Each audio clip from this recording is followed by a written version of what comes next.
Hello and welcome to another episode of Leading with Women by Egomog. Joining us today is Macarena Garcia. She's the Global Content Marketing Manager for Latin America's most successful airline company, LATAM Airlines. Macarena has been working with corporate communication and technology for more than 10 years and is an expert in social media strategy, digital marketing, and advertising. She's also been a part of social planning strategies for renowned brands like Microsoft, MetLife, EAD, Shell Oils, and many more. Hello again, and thank you so much for joining us, Macarena. Thank you. Thank you for inviting me. So, Macarena, tell us, what are the newest emerging platforms for content marketeers? Perfect. Well, I think that I have two in mind. Both of them started or raised in the pandemic. The first one, I think it's TikTok. TikTok is now a platform that allows brands and people to show their side B, right? I think that you have a very powerful tool in that application, and in that tool, that it's the way you can create content, you can join challenges and use music or any other videos from all around the world to express yourself, right? So I think that every marketeer has to download it and give it a try. I think it starts being more interesting when you give it a few scrolls and allow the algorithm to know you better. So then you can start seeing videos that are more relevant for you. Another tool or app platform that I suggest or that I think surged in the middle of the pandemic also, it's Clubhouse. I think it's still only segmented for iOS users, but the curiosity of this platform is that it's kind of worldwide chat rooms in where you can join rooms. But the interesting thing is that there are only audio rooms. So this brings authenticity and openness to the rooms, so listeners can join the room and raise their hand and participate, but without looking at the face or the way the people are, I don't know, for example, dressed. And it's more kind of sincere and without stereotyping way of chat with people from all around the world. No, I really think that's like Clubhouse has seen some eminent personalities discuss so many important topics freely. But I think as an Indian, we have really missed out. Currently, we are really missing out on the opportunities that TikTok gives us since the Indian government has banned that app. But I'm really hoping that we're on a road to normalcy and we do capitalize on more opportunities provided by that platform. So, since you now know that these are the two platforms which work well for you, how exactly does content impact customer loyalty in the aviation sector? That's a good question. I think that content will always be the queen, right? In an industry so full of competitors, the most important thing I think, is to try to find the perfect pillars of content that interest more to your clients, right? So if we go to 2019, we used to have very focused content pillars based on our engagement data also, that we knew our clients like the most. So in 2020, we needed to change everything from scratch, right? We were facing a global pandemic and we needed to change the way we were informing, the way we were creating content, and the way we were trying to reach our clients so we can be more human, more transparent, and to create that closeness in that global situation that no one planned in a marketeer way. We are now focused on trying to inform in the real time we can. We know that governments and restrictions are changing a lot, and we are doing it in a way that we can go with the same time the governments announce their restrictions, right? So we are not concerned anymore on the, cinematographic way of creating videos, for example, or we are not using expensive models, right, to create our photo shoots.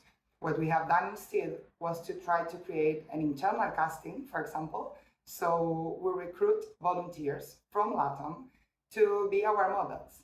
So these models are now people like our customers, and we are posting homemade videos, for example, of the energy inside a plane when the clients know or the pilot talk in the microphone saying that they are also traveling with stem cells to save a life, for example. So those stories creates that customer loyalty. And we are now super convinced that this is the way we need to tell our stories to people, right? We also have a very powerful brand that we need to position in all the channels and markets in where we work. But I think that being more transparent and human is the way that we are creating customer loyalty.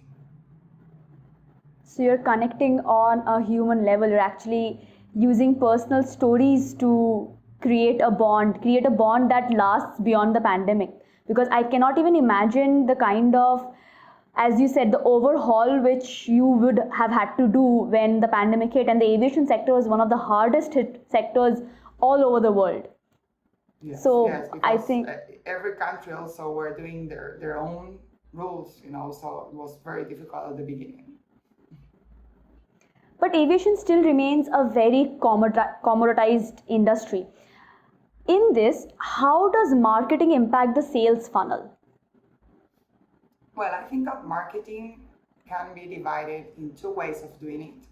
You first have the performance marketing, in where you can invest $1 to quickly have that return on a sale, for example. It's easiest to track, it's easiest to measure, and it's 1+1.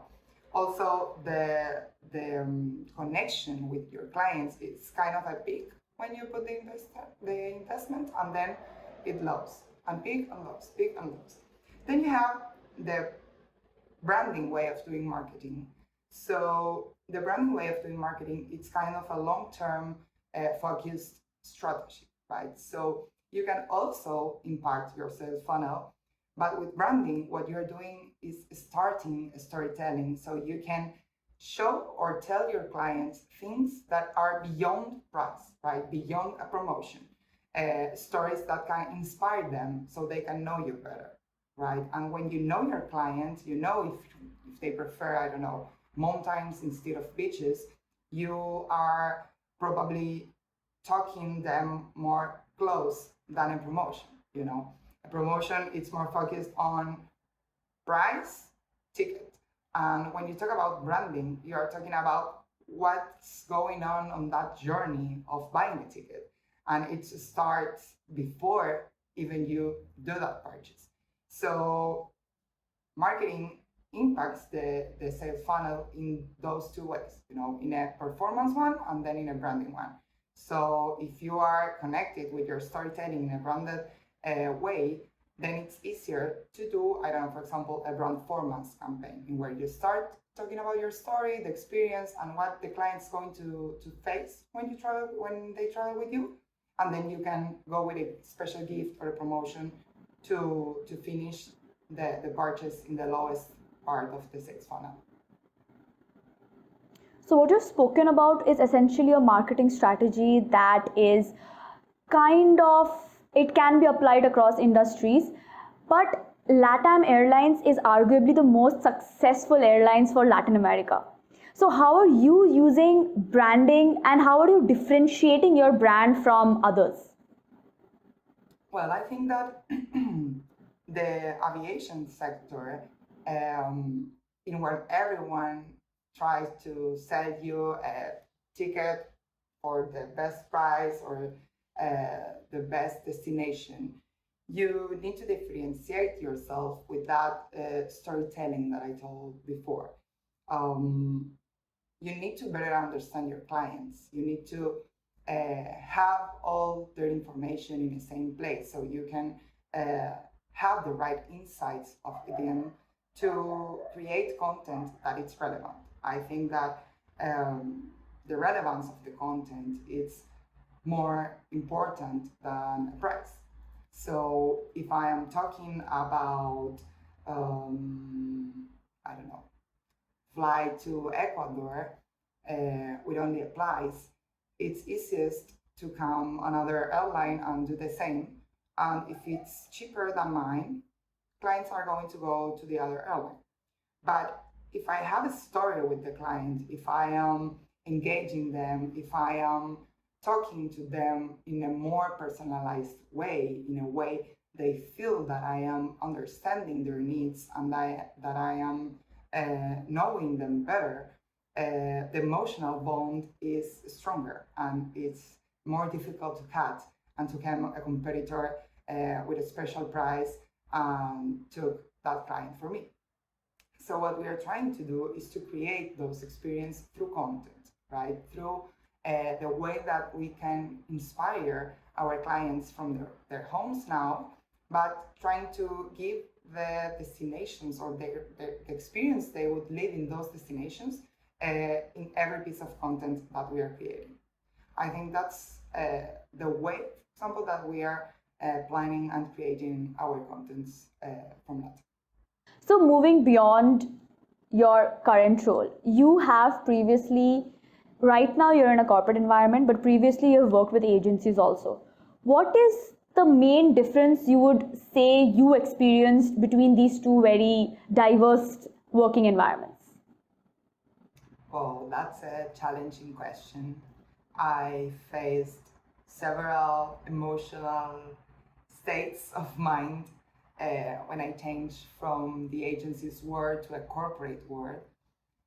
Because since I first started my professional career, I always worked in agencies. I started in Argentina working in a PR agency for a huge corporation that was IBM in that time. But then I moved to Brazil. That Brazil is a totally different culture to work also in agencies. And just the change from Argentina to Brazil was a huge cultural change. I didn't even speak the language, right? So I needed to learn Portuguese from scratch. I needed to learn how to work in a Brazilian environment from scratch. So that was my first professional challenge.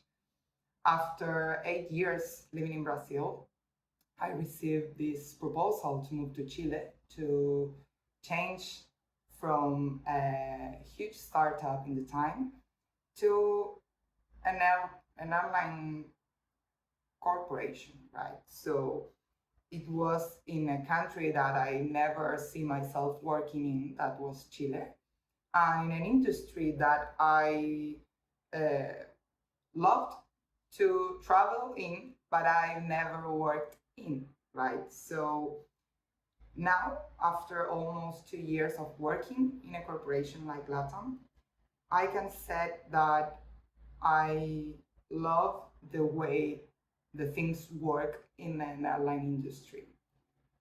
Because I think that we are the enablers to bring our clients' dreams to their destinations. So we are making people fly, So that thing, it's the thing that blows my mind every day when I woke up, and when I talk to my team to be always happy and with a smile on their faces, because that's what we do in the end of the day. So if you ask me about the difference between an agency or a corporate company, yeah, you have a lot of differences. The culture is one of them, but Okay. I think that no matter if you are working in a type agency company or in a corporate type company, I think that the most important thing to be a woman in a workplace is the attitude you put on your duties, right? So I think that results overweight more than any other thing that can tell you to do better or to do something else that you may not proud to do, for example. But as I always said, business is business. So that I learned in my whole career. So I think it's not a matter of how you face the way of working in an agency versus a corporate. I think that it's more about how you face your duties and how much you love what you do, right? So, as I told you, I've never seen myself in Chile nor in a corporate company before. But when you understand that you are making others fly and you are helping communities, I don't know, for example, transporting vaccines or stem cells, and it doesn't matter if it's an agency or a corporate world, you know. On that very wise words of wisdom, I would like to bring our interview to a close. Thank you again, Macarena, for joining us. Thank you, thank you. I am very happy to be here, and I hope I can inspire more women to live this world and to be themselves.